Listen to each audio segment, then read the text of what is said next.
تو شیطان کب اور کیسے دھوکہ دے کر وسوسہ اندازی کر کے غلطی کرواتا ہے؟ خیر خواہ بن کر، ہمدرد بن کر، کسی بھی چیز کے وقتی فائدوں کی اہمیت بڑھا کر. دو طرح کے لوگ ہوتے ہیں نا. ایک طرح کے لوگ وہ ہوتے ہیں جو مختلف چیزوں کو صرف وقتی فائدوں کو سامنے رکھ کے دیکھتے ہیں اور سوچتے ہیں. ان لوگوں کی سوچ محدود ہوتی ہے، لمیٹڈ تھنکنگ. اور کچھ لوگ وسیع سوچ کے مالک ہوتے ہیں، جیسے بگ برڈ تھنکنگ ہوتی ہے. وہ کیا ہوتی ہے بگ برڈ تھنکنگ؟ ایک ہوتی ہے اسمال برڈ تھنکنگ جیسے چڑیا ہے، اور ایک ہوتی ہے بگ برڈ تھنکنگ. دور اندیش ہوتے ہیں، دور تک دیکھتے ہیں. کون سا پرندہ دور تک دیکھتا ہے؟ شاہین، فیلکن. یہ پرندے کتنا دور تک دیکھ سکتے ہیں؟ میلوں دور تک دیکھ سکتے ہیں. بہت تیز نگاہ ہوتی ہے ان کی، اسی لیے یہ بہت اونچے اڑتے ہیں. تو جن لوگوں کی سوچ بلند ہوتی ہے، اڑان اونچی ہوتی ہے، ان کی نگاہ بھی تیز ہوتی ہے اور دور تک دیکھتی ہے. وہ دور رس ہوتے ہیں یا دور اندیش ہوتے ہیں. دور اندیش، فار سائٹڈ. اور کچھ لوگ شارٹ سائٹڈ ہوتے ہیں. چڑیا جتنا دل رکھتے ہیں اور چڑیا جتنی پرواز. ہے نا ایسے ہی دو طرح کے لوگ. ہاں؟ تو کچھ لوگوں کی پرواز کہاں سے کہاں تک ہے؟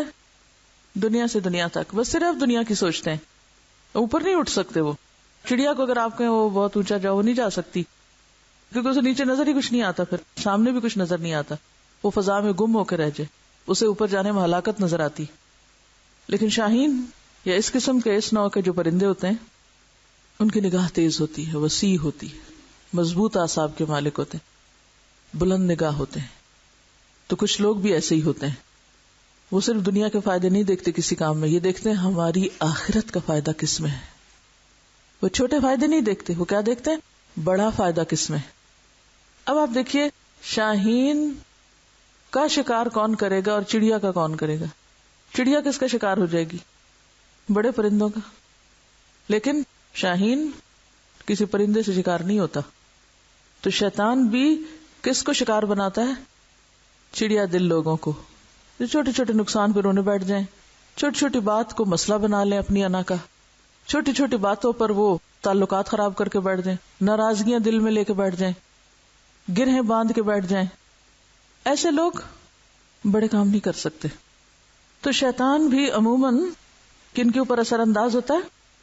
چھوٹی سوچ والوں پر. اور وہ انہیں دنیا کے چھوٹے چھوٹے فائدے دکھا کے ان میں اتنا الجھاتا ہے، اتنا ان کا وقت ضائع کراتا ہے کہ ان کے پاس بڑے کاموں کے لیے وقت ہی نہیں بچتا، آخرت کے سوچنے کے لیے وقت ہی نہیں بچتا. تو وہ ایک بہت سخت نقصان دہ کام کراتا ہے پھر وسوسہ ڈال کے، کہ ترجیحات کا تعین نہیں کرنے دیتا، پرائرٹیز نہیں فکس کرنے دیتا کہ کیا چیز زیادہ اہم ہے. ہمارا اصل مسئلہ تو یہی ہے نا، ہم کچھ کام نہیں کر پاتے، بس کبھی کچھ کرنے لگ جاتے، کبھی کچھ. ترجیحات نہیں قائم کر پاتے. عقل مند انسان ہمیشہ کام کرنے سے پہلے اپنی ترجیحات کو دیکھتا ہے. میری پرائرٹی کیا ہے، میرے لیے زیادہ اہم کیا ہے، میرے لیے زیادہ ضروری کیا ہے، مجھے اس وقت میں کیا کرنا چاہیے. مثلا آپ یہاں اس وقت بیٹھے ہیں، آپ کی اس وقت پرائرٹی کیا ہونی چاہیے کہ ایک استاد سے فائدہ اٹھا لیں. اب اگر آپ بیٹھے یہاں ہو اور کوئی اور کتاب کھول کے اپنا ہی پڑھنا شروع کر دیں تو آپ کیا کر رہے ہیں؟ اپنا وقت ضائع کر رہے ہیں. آپ کے آنے کی کیا ضرورت تھی؟ کیوں تکلیف فرمائی آپ نے؟ گھر ہی بیٹھے رہتے، کہیں اور جا کے پڑھ لیتے کتاب.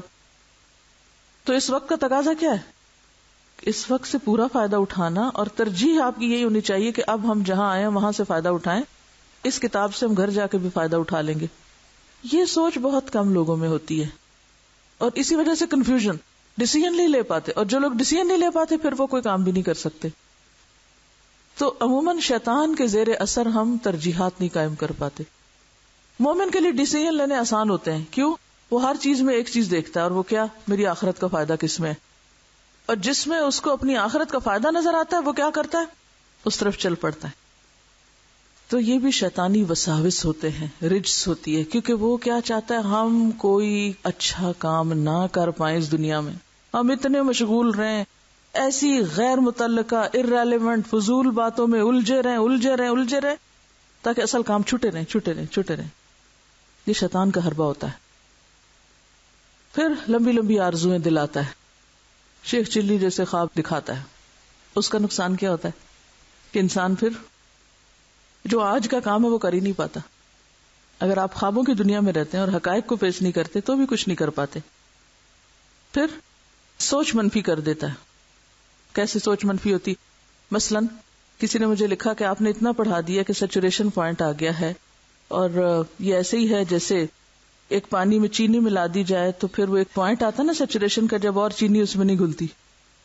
تو ان کا خیال یہ ہے کہ اسٹوڈینٹس کے اوپر سیچوریشن پوائنٹ آ گیا، اب آپ ان کو اور کچھ بھی پڑھائیں گے فائدہ نہیں، کیونکہ اب ان کے اندر اور نہیں کچھ جانے والا. دلیل تو بہت اچھی ہے، دیکھا جائے تو بالکل صحیح کہہ رہی ہے کہ اتنا کچھ دے دیا گیا کہ اب اور کیا دیا جائے گا آپ کو. لیکن میں اس کو ایک دوسری نظر سے دیکھتی ہوں، اور وہ کیا ہے کہ ہر شخص اپنے ظرف کے مطابق لیتا ہے. کچھ لوگوں نے خود کو چینی والا پانی بنا لیا، اور کچھ نے اپنے اندر اتنا ظرف رکھا ہوا ہے جو اتنا وسیع ہے، اتنا بڑا ہے کہ جس کو جتنا بھی بھر دیں کیا ہوگا، وہ تو مر کے بھی نہیں بھرے گا. یاد رکھیے طالب علم کی زندگی میں کہیں سیچوریشن پوائنٹ نہیں آتا. آپ چاہیں تو اختلاف کریں مجھ سے، مجھے کوئی اعتراض نہیں، ضرور کریں. آپ نے اختلاف کیا تو میری سوچ نے بھی کام کیا. اگر آپ اختلاف نہ کرتے تو شاید میں بھی زیادہ بہتر نہ سوچ سکتی اور آپ کو تصویر کا دوسرا رخ نہ دکھا سکتی. تو یہ جو علم کے لینے کی طلب ہے، ایک طالب علم کی پہچان کیا ہے کہ وہ علم سے کبھی سیراب نہیں ہوتا. اور خاص طور پر قرآن کا علم، اس کے بارے میں کیا آتا ہے حدیث میں کہ علماء اس سے کبھی سیر نہیں ہوں گے. جتنا چاہیں پڑھ لیں اور پڑھا دیں، ختم ہی نہیں ہوگی اس کی باتیں. لو کان البحر مدادا لکلمات ربی لنفد البحر قبل ان تنفد کلمات ربی. یہ تو وہ علم ہے، آپ کو دنیا کا علم تھوڑی لینے بیٹھے ہیں یہاں کہ آپ کا سیچوریشن پوائنٹ آ گیا. پھر اسی طرح پانی کو بھی گرم کیا جائے تو سپر سیچوریٹڈ ہو جاتا ہے اور اس میں مزید وسعت پیدا ہو جاتی. تو آپ کو بھی اتنا تپایا تڑپایا جا رہا ہے کہ اور زیادہ اس کی وسعت بڑھتی جا رہی. ایک اور حدیث میں بھی آتا ہے نا کہ دو بھوکے کبھی بھی سیراب نہیں ہوتے. ایک دنیا کو چاہنے والا، اس کا کوئی سیچوریشن پوائنٹ نہیں ہوتا، اور دوسرا آخرت کا چاہنے والا. تو جو آخرت کے طلبگار ہوتے ہیں ان کی سیرابی نہیں ہوتی یہاں، حتیٰ کہ وہ اپنے رب کو دیکھ لیں جا کے. ٹھیک ہے. اب یہ جو خیال ڈالنا ہے، اس طرح کا خیال آنا، چیزوں کو، ایک کام کو منفی بنا کے پیش کرنا تاکہ ہم اس سے اکتا جائیں اور ہم وہ کام چھوڑ بیٹھیں، یہیں سے تو استقامت اور ارادے کی کمزوری ہوتی ہے کہ نہیں. ارادے کب کمزور ہوتے ہیں ہمارے؟ آدم علیہ السلام کے لیے اس نے ارادہ کمزور کیسے کیا تھا؟ اوپر سے نہیں پتے ہلائے تھے، نیچے سے جڑیں ہلائی تھی. شیطان ایسے ہی کرتا ہے، جڑیں ہلاتا ہے، ہماری بنیادیں کمزور کرتا ہے. ارادہ کہتے کس کو ہے؟ لم نجد لہو عزما. ارادہ کس کو کہتے ہیں؟ ارادہ کا لفظ کس سے نکلا ہے؟ اراد یریدو سے، چاہنا، چاہت. چاہت کی کوئی لمٹ ہوتی؟ ہاں نہیں ہوتی نا. اچھا چلیے نہیں ہوتی. اب آپ دیکھیں ارادہ کہتے ہیں سچی نیت کو. نیت کیا ہوتی ہے؟ پکا ارادہ، مضبوط عزم. اور مضبوط عزم کیا ہوتا ہے؟ سچی نیت، خالص نیت. تو جب کسی کام کے کرنے میں آپ سنجیدہ ہو جاتے ہیں، نیت خالص ہو جاتی ہے، پھر آپ کا عمل اور مضبوط ہو جاتا ہے اور گڑ جاتا ہے. ٹھیک ہے. تو شیطان ہمیشہ وقتی فائدے، عارضی فائدے، وقتی راحتیں، وقتی آرام، یہ دکھا کے ہمیشہ ہمارے ارادے کمزور کرتا ہے. کبھی بھی آپ سوچ لیں کہ آپ نے ایک کام کرنے کا ارادہ باندھا، وہ کیوں ٹوٹا؟ تھوڑا سا اس پہ غور کیجئے، کیونکہ یہ ہم سب کی بڑی سخت کمزوری ہے. اکثریت کی یہ مشکل ہے کہ ارادے باندھتا ہوں، توڑ دیتا ہوں. تو اس مشکل پہ قابو پانا چاہیے نا، ورنہ تو کوئی کام نہیں کر سکیں گے آپ. ورنہ تو 5 وقت کی نماز بھی بھاری ہے. وَإِنَّهَا لَكَبِيرَةٌ إِلَّا عَلَى الْخَاشِعِينَ. تو ارادے کی مضبوطی عبادت میں بھی، اپنے مقصد کے حصول میں بھی، ہر چیز میں بے حد ضروری ہے. کامیابی ہو نہیں سکتی جب تک آپ کے اندر ارادے کی مضبوطی نہ ہو. اور ارادے کی مضبوطی کب آتی ہے؟ جب آپ کے اندر کسی چیز کی طلب بڑھتی ہے، سچی پیاس ہوتی ہے جب آپ کو. پھر تو آپ اپنے لیے نہیں، دوسروں کے لیے بھی دوبارہ کنویں میں اتر کر موزے میں پانی ڈال کے بھی لا دیتے ہیں. وہ ایک عورت تھی نا جس کی بخشش صرف ایک کتے کو پانی پلانے پہ ہوئی تھی. بظاہر دیکھنے میں یہ بڑا معمولی کام ہے، معمولی نہیں ہے، اس کو پیاس لگی تھی، پانی نہیں تھا، کوئی چیز نہیں تھی، کنواں نظر آیا، وہ نیچے اتری، پانی پیا، اور جب اوپر آئی دیکھا ایک کتا ہانپ رہا ہے. اب سوچنے لگی یہ کیسے پانی پیے بیچارہ. ہم جیسا کوئی ہوتا تو کہ ہماری بلا سے جائے جہنم میں، ہم جا رہے ہیں گھر، ٹائم نہیں ہے ہمارے پاس. ہاں لیکن وہ کیا ہوئی، دوبارہ اتری نیچے، اتر کے اس نے موزے میں پانی ڈالا، چمڑے کے موزے میں، اور پانی اوپر لائی اور اس کو پلایا. اللہ کو یہ کام اتنا پسند آیا کہ اللہ نے اس کو بخش دیا. ایک عمل ڈھیروں عمل پہ حاوی ہو گیا. اس میں کیا چیز تھی پیچھے؟ اگر اس کا ارادہ کمزور ہوتا، ہم لوگ بھی لوگوں پہ ترس کھاتے ہیں، ہائے بیچارہ اس کو کتنی ضرورت ہے، کتنا بیمار ہے، اور دوسرے ہی لمحے ہم اپنے ارادے ایک دفعہ نیت بھی کر لیتے ہیں ہم یہ کام کریں گے. وقت گزرتا ہے، جذبات ٹھنڈے ہوتے ہیں، اور ہماری نیت بھی ٹھنڈی ہو چکی ہوتی ہے. سچی نیت نہیں ہوتی نا. سچی کمٹمنٹ ہو، سچی نیت ہو تو وہ نہیں ٹھنڈی پڑتی. سچی محبت نہ گرمی نہ سردی نہ تکلیف نہ تنگی کسی صورت ٹھنڈی نہیں پڑتی. پھر آپ یہ نہیں کہتے کہ بھاڑ میں جائیے. ٹھیک ہے، تو بات یہ ہے کہ جس چیز کے بارے میں آپ سنجیدہ ہیں نا، سیریس ہیں، مخلص ہیں، سچی چاہت رکھتے ہیں، نہ اس پہ موسم اثر انداز ہوتے ہیں اور نہ ہی کوئی اور چیز. یہ اس مضبوط درخت کی طرح ہو جاتے ہیں کہ جن کے اوپر سردی آئے، گرمی آئے، طوفان آئے، آندھیاں آئے، کچھ بھی ہو، اگر جڑیں مضبوط ہیں، اس کی نیت کس کے برابر ہوتی ہے؟ نیت کہاں ہوتی ہے؟ اندر ہوتی ہے نا. ہاں، ارادہ بھی کہاں ہوتا ہے؟ اندر ہوتا ہے. اور گہری جڑیں ہیں نا اگر درخت کی، تو کوئی آندھی طوفان اس کو نہیں ہلا سکتے. سخت سردی میں بھی وہ بیچارہ سردی سہ سہ کے ادھر ہی کھڑا رہتا ہے. سخت گرمی میں بھی جلتا نہیں، وہیں کھڑا ہوتا ہے. یہ ضرور ہے کہ بہار آتی ہے تو پھر کیا ہوتا ہے؟ ہرا بھرا ہو جاتا ہے، یعنی ماحول ملتا ہے، موافق ہوا ملتی ہے تو اس کے اندر قدرتی طور پر ایک جوبن آتا ہے. لیکن اگر موافق ہوا نہیں ہوتی تو یہ نہیں کرتا کہ جل کے ہی رہ جائے، ختم ہی ہو جائے. ختم نہیں ہوتا. یعنی ارادے میں کمزوری تو ہو سکتی ہے لیکن ارادہ ختم نہیں ہو سکتا. ٹھیک ہے نا. کبھی ارادہ زیادہ پکا ہو جاتا ہے، کبھی کم ہو جاتا ہے، کبھی بہار ہوتی ہے اس پہ، کبھی خزاں ہوتی ہے، لیکن اصل نہیں کٹتی، جڑ نہیں کٹتی، اس لیے وہ قائم رہتا ہے. یہاں ہمارے یہاں تو موسم اتنا سخت نہیں ہوتا، نہ سردی اتنی سخت نہ گرمی اتنی سخت، لیکن آپ دیکھیں کہ سعودی عرب میں آپ نے اگر کبھی جانے کا اتفاق ہوا حج عمرے پر، تو کھجور کا درخت کس طرح سروائیو کرتا ہے سخت گرمی میں بھی، ایور گرین. حدیث میں آتا ہے نا مومن کی مثال کیسے ہوتی، کھجور کے درخت کی طرح. شدید تپتی لو میں بھی، سخت سے سخت گرمی میں بھی وہ کیا ہے؟ Ever green. وہ نہیں جلتا، وہ اپنے پتے نہیں جھاڑتا. تو بعض مومن کھجور کے درخت ہی کی طرح ہوتے ہیں، اور بعض کبھی پیلے بھی ہو جاتے ہیں، کبھی پتے جھڑ بھی جاتے ہیں، پھر پتے آ جاتے ہیں، ڈاواں ڈول رہتے ہیں، لیکن چلتے رہتے ہیں، اکھڑتے نہیں، جڑ نہیں کٹتی ان کی. تو اسی طرح مختلف لوگوں کے مختلف طریقے ہوتے ہیں. کچھ لوگ اصول کے پابند ہوتے ہیں جن کی جڑیں مضبوط ہوتی ہیں، کچھ میں کمی بیشی ہوتی رہتی ہے مگر رستہ نہیں وہ چھوڑتے. ٹھیک ہے. تو لم نجد لہو عزما، عزم ختم نہیں ہونا چاہیے. آپ نے دیکھا ہوگا کہ آپ کو سارے اعمال میں مشکل ترین عمل کون سا لگتا ہے؟ اپنی نیت پر قابو رکھنا، کہ نہیں؟ سفیان ثوری کہتے ہیں کہ سب سے زیادہ جس چیز کا علاج کرنے میں مجھے مشکل پیش آئی وہ میری نیت. اس کو سنبھالنا بڑا مشکل ہے، منٹ منٹ میں پھسل جاتی. اور شیطان بھی کہاں آ کے حملہ کرتا ہے؟ وہی کرتا ہے، نیت کو متاثر کرتا، نیت خراب کرتا ہے، نیت بدل دیتا ہے. نیت بدل گئی، وہ کہتے ہیں نا اس کی نیت خراب ہو گئی، اس کی نیت خراب ہو گئی. سوچ بدل جاتی، جب سوچ بدل جاتی تو انسان کے سارے رویے اور عمل اور بھاگ دوڑ اور کوشش ہر چیز بدل جاتی. تو اس لیے ضرورت کس بات کی ہے کہ اپنے ارادے یعنی پختہ نیت، ارادہ اصل میں ہے ہی سچی نیت کا نام، اس کو خالص کرنے کی طرف توجہ رکھے. اور شیطان کا وار بھی وہیں آ کے ہوتا ہے. نیت کہاں ہوتی ہے؟ نیت کا مقام کیا ہے؟ ارادے کا مقام کیا ہے؟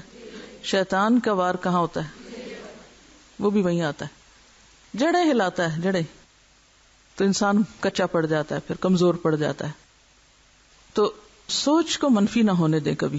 منفی سوچ ارادے کمزور کرتی ہے، اور منفی سوچ شیطانی وسوسہ ہوتی ہے. پھر شیطان اپنے آپ کو بڑا اچھا دکھاتا ہے، ہمیں عجب پیدا کرتا ہے اندر انسان کے، تم کتنے اچھے. جھوٹے وعدے کرتا ہے، جھوٹی آرزویں دلاتا ہے، وہ چیزیں ہمیں سجھاتا ہے جو ہونے والی نہیں، ہو ہی نہیں سکتی. اپنی خوبیاں اور دوسروں کے عیبوں پہ نظر کرواتا ہے، لوگوں کے بارے میں بدگمان کرتا ہے وسوسے ڈال ڈال کے، اس کا یہ مطلب ہوگا، اس کا یہ ارادہ ہوگا، اس کی یہ نیت ہوگی، اس کا یہ، یعنی اوروں کی نیت پہ شک کرواتا ہے. پھر اسی طرح نیکی پہ فخر اور غرور کرواتا ہے، تھوڑا سا کام کر کے بس خوب اشتہار. نیکی کے چھوٹے مواقع کو حقیر کر کے دکھاتا ہے، یہ بھی شیطانی وار ہوتی تاکہ ہم اس موقع کو گنوا دیں. حالانکہ ہمیں نہیں پتا کہ کس عمل پہ ہماری بخشش ہو جائے. ہم سمجھتے ہیں بخشش کے لیے بڑے عمل ضروری ہیں، ٹھیک ہے وہ فرائض اپنی جگہ. دیکھیے اگر چھوٹے عمل کو اہم قرار دیا جا رہا ہے تو اس کا پھر آپ یہ مطلب نہ لے لیں کہ آپ نے تو بڑے بڑے اعمال کو ہی آپ نے بے قدرہ کر دیا. یہ نہیں ہے مقصد. اس کا مقصد یہ کہ بڑے کو تو انسان ویسے ہی امپورٹنس دیتا ہے کہ یہ بڑا اہم کام ہے، لیکن چھوٹوں کو ہم عام طور پہ چھوٹے کاموں کو کیا سوچ کے چھوڑ دیتے ہیں، تو چھوٹی سی بات ہے، کوئی فرق نہیں پڑتا. ایسے ہی ہوتا ہے نا. تو شیطان چھوٹی نیکیاں نہیں کرنے دیتا ہمیں، کہتے خیر اس کے بغیر بھی گزارا ہو جائے گا، یہ کوئی اتنا ضروری تھوڑی ہے. پھر کیا ہوا؟ تو جڑیں آپ دیکھیں نا، کچھ جڑیں تو بڑی ہوتی ہیں اور کچھ جڑیں بالکل کیسی ہوتی ہیں، باریک ہوتی. کیسی باریک؟ کبھی آپ کسی بھی پودے کی جو چھوٹا سا ہو جڑ نکال کے آپ دیکھیں تو بالکل باریک دھاگوں کی طرح، اور بعض جڑیں تو وہی نیچے ہی رہ جاتی ہیں، نکلتی بھی نہیں ہیں، وہ زمین ہی کی غذا بن جاتی ہیں دوبارہ.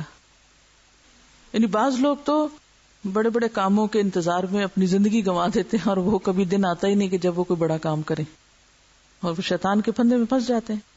ٹھیک ہے. تو اب دیکھیے کہ ایک اور پہلو سے تھوڑی سی اس پہ بات کرنا چاہوں گی کہ عزم کا تعلق کسی عمر سے نہیں ہوتا، کسی خاص عمر سے اس کا تعلق نہیں ہوتا، کسی خاص جنس سے تعلق نہیں ہوتا. آپ یہ نہیں کہہ سکتے عورتوں کے ارادے مضبوط ہوتے ہیں اور مردوں کے نہیں، یا بچوں کے ہوتے ہیں اور بوڑھوں کے نہیں، یا جوانوں کے ہوتے ہیں یا فلاں کے نہیں. عزم کا تعلق انسان سے ہے، عمر، رنگ، علاقے اور ان چیزوں سے نہیں ہے. آپ دیکھیں گے کہ بعض بڑی عمر کے لوگ بھی بڑے بڑے کام کر لیتے ہیں، اور بعض بزرگ لوگ کیا سوچتے ہیں. اچھا یہ بھی شیطان کا ایک وسوسہ ہوتا ہے جو بزرگوں کو بزرگی کی شکل میں دیتا رہتا ہے. کہتے ہیں اب تو تم بڑے ہو گئے، تمہاری عمر گزر گئی، اب کیا پڑھنا تم نے، اب کیا کرنا، اب تو بہاریں گزر گئی، اب تو ریٹائرمنٹ کی ایج ہے. لیکن کچھ لوگ کبھی بھی ریٹائر نہیں ہوتے. ایک خاتون کے بارے مجھے بتایا گیا، میتھمیٹکس کی ٹیچر ہیں، 75 سال ان کی عمر ہے، صبح 9 بجے سے رات 9 بجے تک میتھس پڑھاتی ہیں. 75 سال کی عمر میں 9 to 9. عمر کتنی ہے؟ 75. سبجیکٹ دیکھیں، کوئی ہے نا قرآن پڑھائیں، چلو پھر بھی کوئی انسان کہتا ہے قرآن کا تو اپنا ایک لطف ہے، لیکن میتھمیٹکس جو عام طور پہ ویسی عورتوں کو اتنا پسند نہیں ہوتا، یہ بھی ایک خیال ڈال لیا اپنے دل میں. حالانکہ اگر آپ ایک چیلنج سمجھ کے کسی چیز کو لیں تو کچھ بھی کر سکتے ہیں اللہ کے فضل اور اذن سے. بہرحال تو ان کے بارے میں پتہ چلا کہ وہ نہ صرف یہ کہ بچوں کو پڑھاتی ہیں بلکہ میتھس پڑھاتے ہوئے بھی بچوں کی تربیت کرتی رہتی ہیں اور ان کو اچھے پازیٹیو مثبت خیال دیتی رہتی ہیں. کتنی بڑی بات ہے. لیکن ہم ریٹائر ہو جاتے ہیں، جوانی میں ہی ہو جاتے ہیں.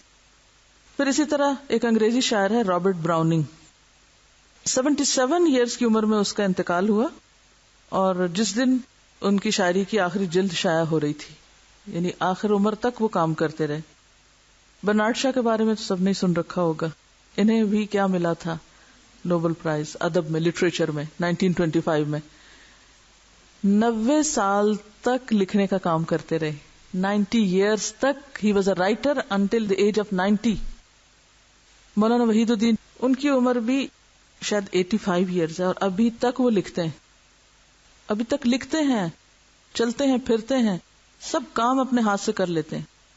اینڈ ہی از 85. ان کو میں خود ملی ہوں، اور ذہنی طور پر انتہائی الرٹ ہیں، ہم سے زیادہ بہتر الرٹ ہیں.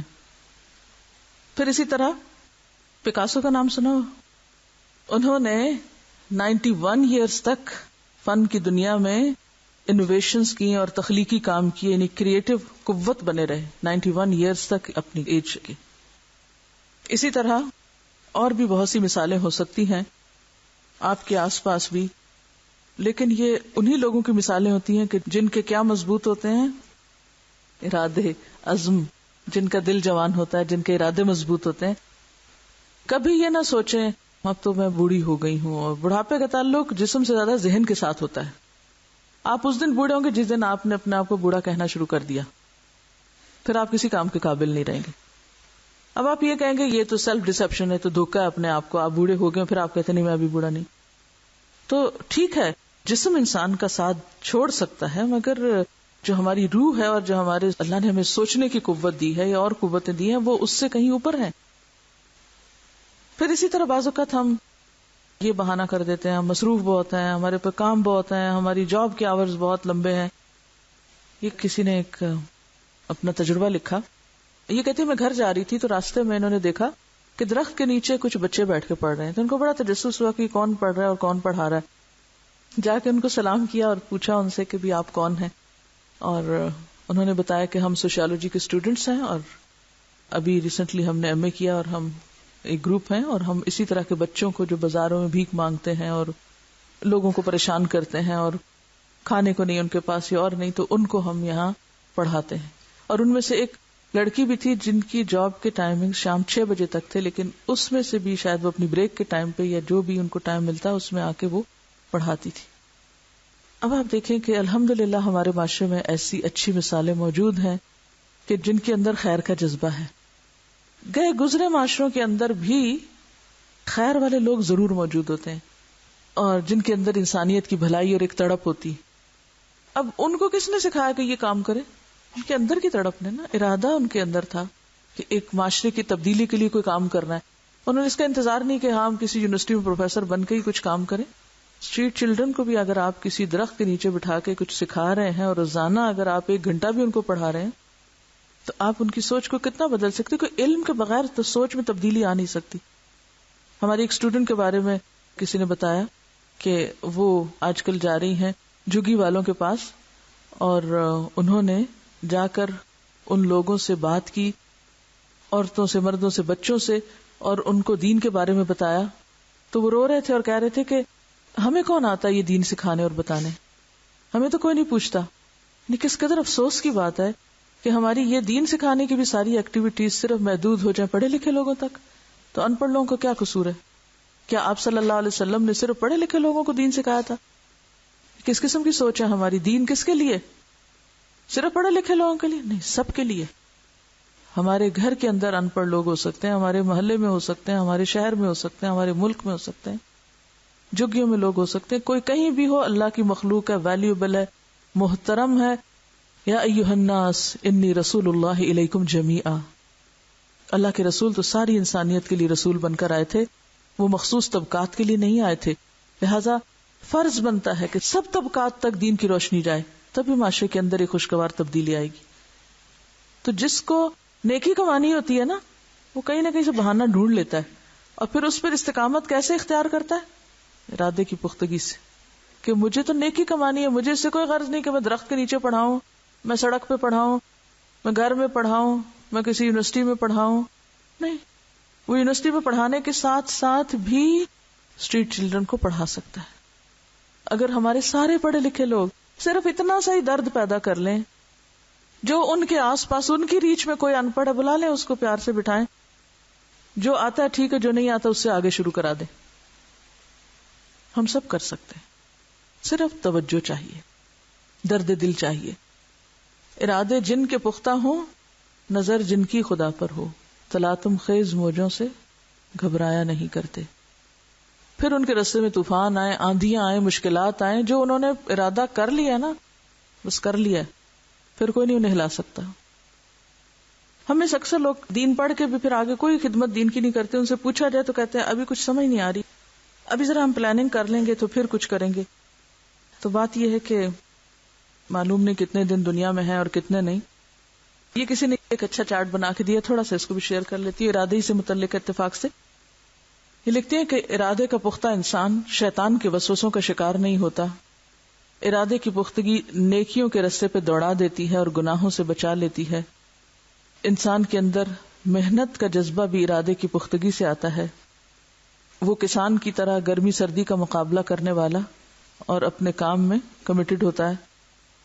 اس کے اندر توکل کی صفت پیدا ہوتی ہے، کیونکہ آپ دیکھیے کہ جب کوئی کام آپ کرنے لگتے ہیں اس میں رسک ضرور انوالو ہوتا ہے. ایک فیکٹ ہے لائف کا، ہر نئے کام میں رسک ہوتا ہے. کوئی نیا بزنس شروع کرے رسک ہوتا ہے نا، کوئی بھی نیا کام آپ شروع کریں گے رسک ضرور ہوگا اس میں. جو ڈاکٹر ہوتا ہے اگر وہ کسی مریض کا علاج کر رہا اور مریض شفا یاب نہ ہو، فوت ہو جائے اس کے ہاتھ سے، تو بھی وہ ہمت نہیں ہارتا، پریکٹس چھوڑ نہیں دیتا. وہ کیا کرتا ہے؟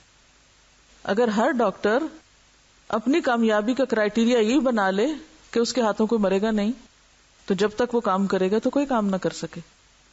ڈاکٹرز دن رات اپنے ہاتھوں غلطیاں ہوتے، مریضوں کے اوپر غلط دوائیاں جاتے، ری ایکشن ہوتے، مرتے مراتے دیکھتے ہیں، اس کے باوجود بھی کیا کرتے ہیں؟ وہ کام چھوڑ دیتے ہیں، پریکٹس چھوڑ دیتے ہیں، ریزائن کر دیتے ہیں پریکٹس.